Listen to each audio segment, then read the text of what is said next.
I'm Kerry Newhoff, founding pastor of Connexus Church, north of Toronto, Canada. And today's verse comes from Peter, who was one of Jesus' closest followers. And when he's summing up to Christians in the first century, decades after the death and resurrection of Jesus, what's most important, this is what he says in 1 Peter 4, verse 8. He says, above all, love each other deeply because love covers over a multitude of sins. Now, I think that's interesting because it sounds beautiful. It's really hard to do because think about it.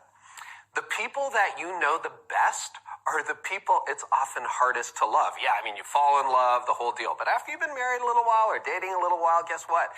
It's the people that you're closest to that you see the sins of most clearly. My wife sees my sins and I can irritate her. As a family, sometimes you get on each other's nerves. Your coworkers, they're like, easy to love someone from a distance, much harder to do it up close. So what is Peter saying? Like love covers over a multitude of sins? Well, you see, in our culture, usually we think of love as an emotion. In other words, you either feel it or you don't. And a number of years ago, my marriage went through a really tough season. And there were days where I woke up and my wife woke up and we didn't feel a lot of love for each other. But Jesus comes along and gives a whole other paradigm for love. And this is what he says. He says, love one another. He commands us to love one another. And I remember I'd read that all my life, but a number of years ago I read it and I went, wait a minute, he's commanding me to love somebody? Like, how do you command an emotion?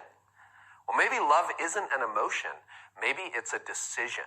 It's not a question of whether you feel it. It's a question of whether you decide to do it.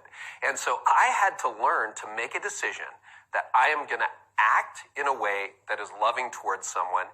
And here's what I've learned, and this is the powerful part. Eventually, your emotions catch up to your obedience. So, how to put Peter's principle into practice? Today, decide to love someone who is getting on your nerves.